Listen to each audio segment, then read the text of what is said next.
I'm Jonathan and welcome back to Operation Sicily. I paid just €20,000 for an abandoned villa here in Sicily and I'm on a mission to bring it back to life. I don't speak Italian or Sicilian and as you can imagine, things work a little bit differently over here. Each week I'll take you along for the ride, sharing the progress, challenges and useful tips as I transform this forgotten property into something truly spectacular. Trust me, you won't want to miss this.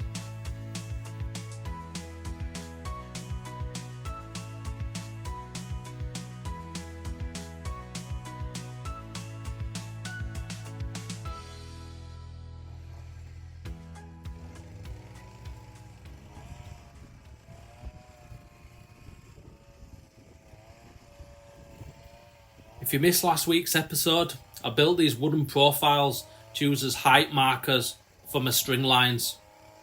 These will help keep everything level as I build the stone block walls for the rear garden terrace. Today I'm marking out the height of each stone block course, including the mortar beds. I'm also factoring the necessary fall, which is 10mm for every metre, to make sure rainwater drains away properly.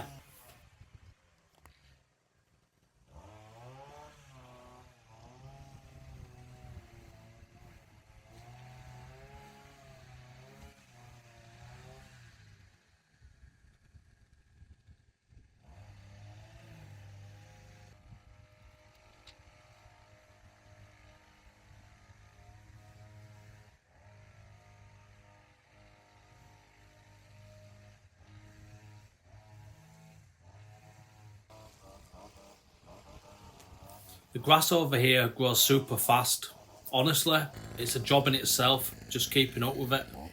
I don't have a lawnmower because eventually there won't be any grass at all. I'm designing the garden that way on purpose because mosquitoes are a problem out here and they love hiding out in the grass. If you've got any tips on keeping them at bay, please let me know in the comments. The last thing I want is to be sat out on the terrace and becoming mosquito sushi. When I first got the keys, stable flies were also a big issue and they leave a nasty bite. But by removing the 2 pine trees and putting up some fly traps, seemed to help keep them under control for now.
A massive thank you to everyone who's liked, commented, subscribed, bought me a coffee, or joined the channel as a member. It means the world to me.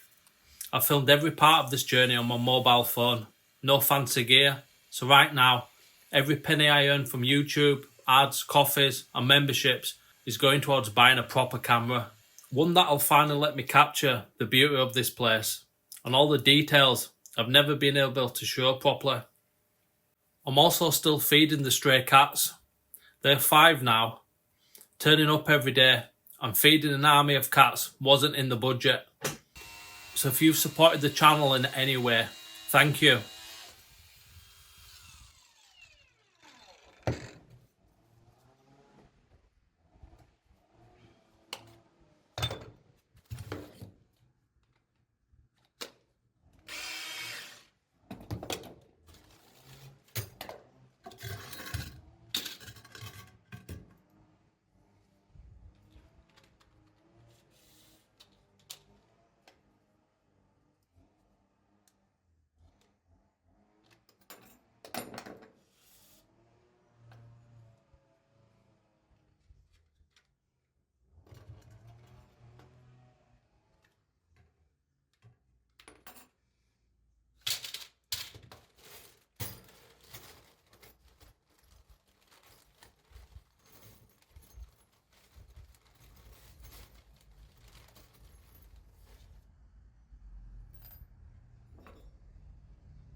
Where do you want me?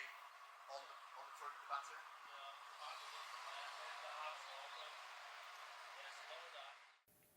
The wooden posts or profiles on either side of the house wall were pretty easy to place.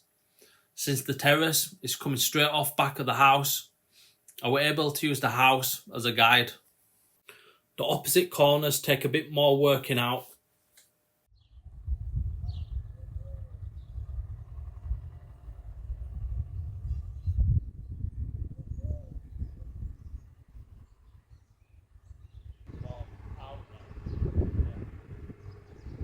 Are you too short, 2 inches, or too long?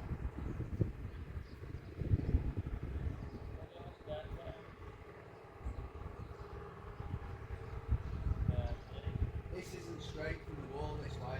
I think it needs to come this way a little bit. Not bad, that. Okay. So one of them do be going out a little bit. Out. Yeah. Towards me. Towards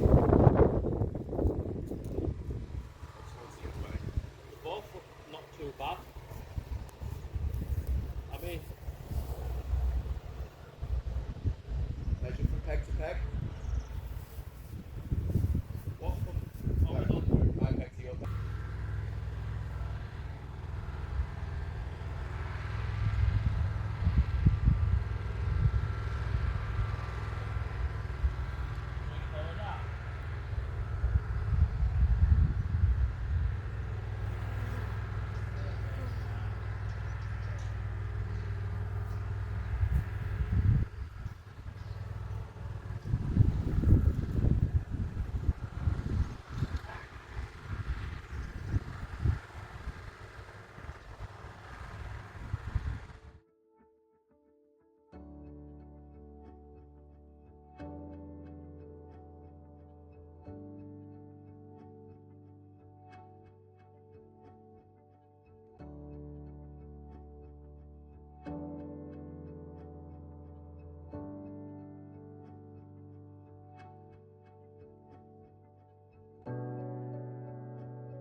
we used the 3-4-5 method. It's a simple way to get a perfect right angle. On one side, we measured 3 meters, the other side, we measured 4 meters, and the diagonal between them is 5. A perfect 90-degree corner.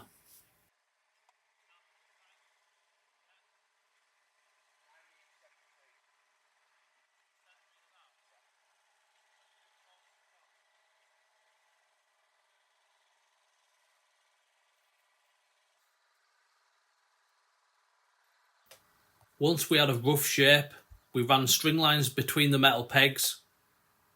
These show the actual outer edges of the terrace and help us line up everything properly.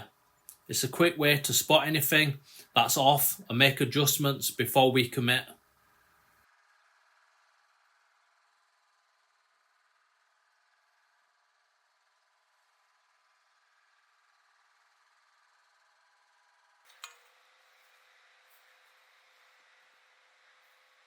Once the string lines were bang on, I placed wooden posts where they crossed.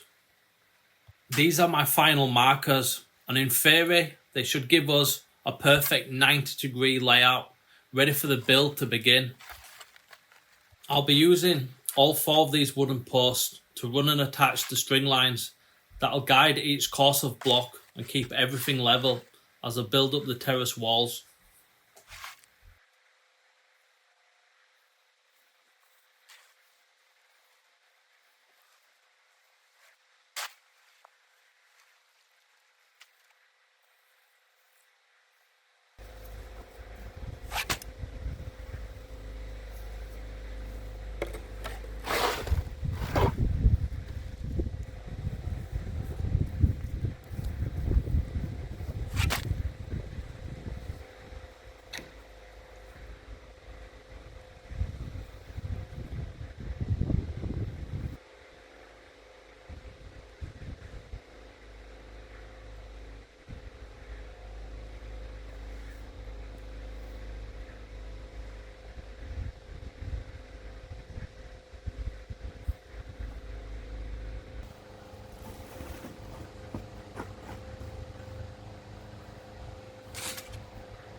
I'm uncovering what I believe to be the septic tank system.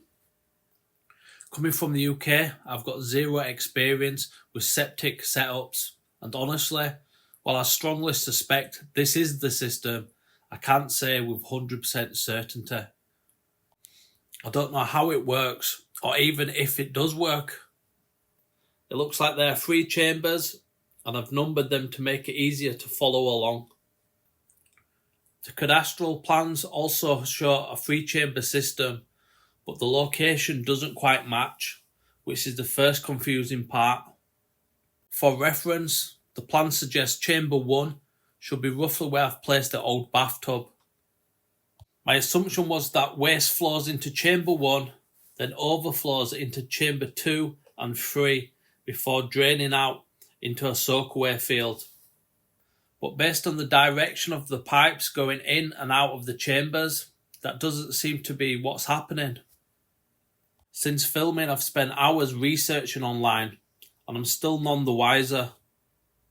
I've even drawn a diagram to show the pipe layout, and weirdly, one of them seems to lead towards the derelict house next door, which only adds to the mystery.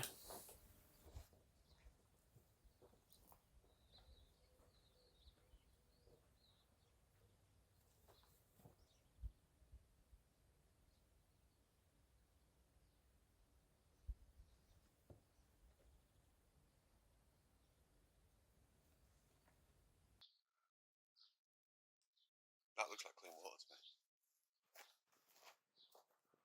Drink a bit, try it.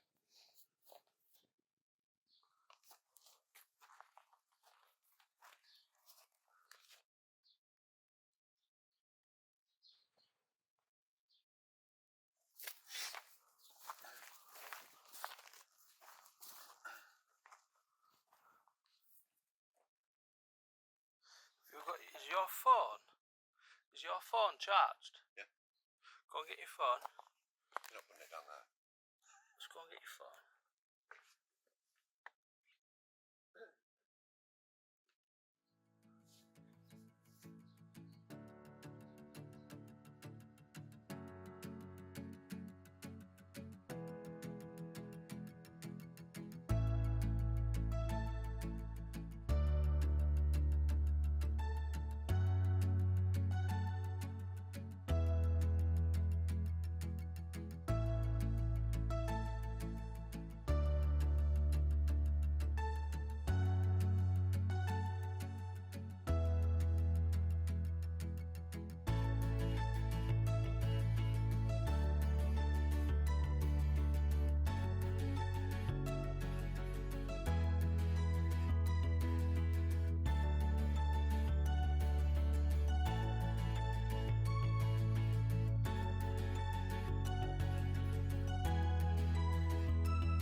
I'm using a wet and dry vac to suck the water out of the chambers. This should make it easier to see what's going on inside each one.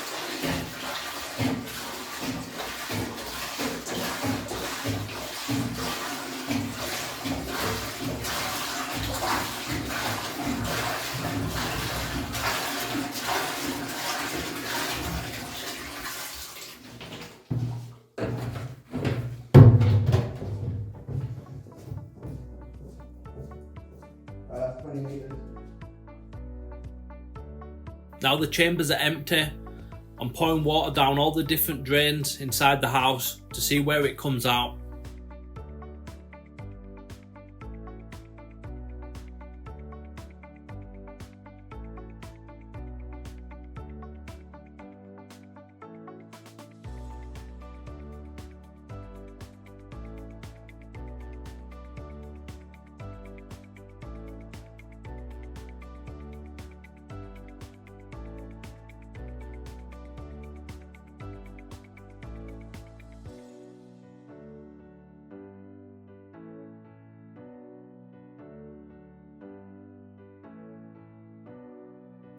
Nothing happened. No water showed up in any of the chambers. Instead, I noticed the ground getting very wet and some bubbling around the base of the house wall, right where the bathtub is now. There's a pipe from both chamber 1 and chamber 3 leading in that direction, so I'm wondering if there's an underground junction leaking or maybe a cracked pipe somewhere. Right now, I'm no closer to understanding how this system works, or even if it works at all. For now, I'm putting the lids back on and moving on, because honestly, this has been confusing and very frustrating. I really hoped it was more straightforward, but clearly it's not. If anyone watching has any experience with septic tanks and has any idea what I might be looking at, or how my system is set up, or how it should work, please drop me a comment. I'd really appreciate your input.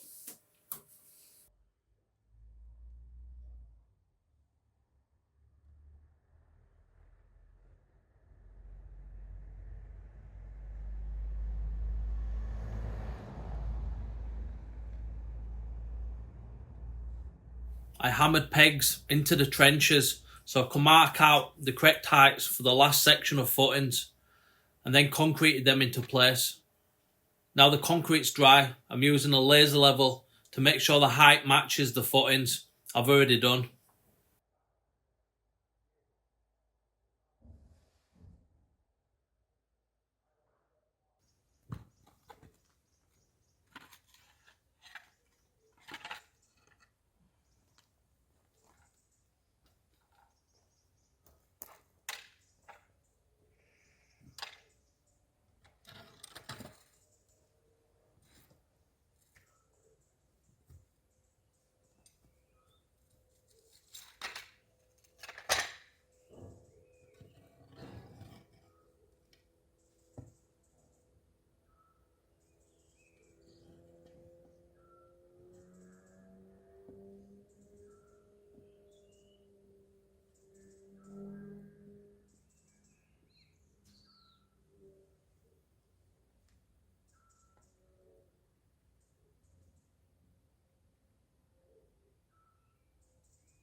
Do me a favour, go stand next to that step and let me know when this laser's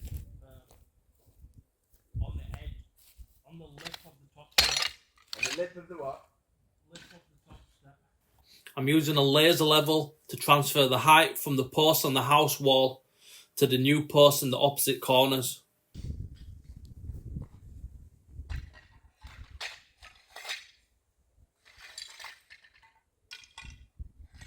I've got loads of unbroken ones of those in this room here. No, it's fine. It's just to get my height. It needs to go up about a centimetre. Yeah.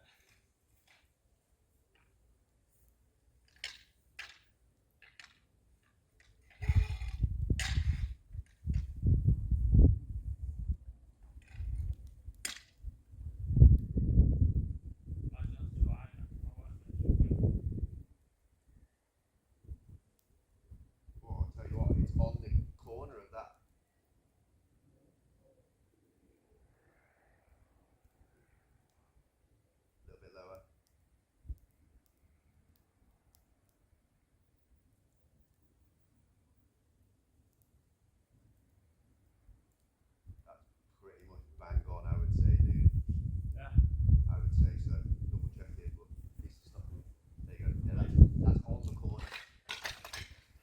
Here's a quick look at a new bit of kit I've been using during the renovation.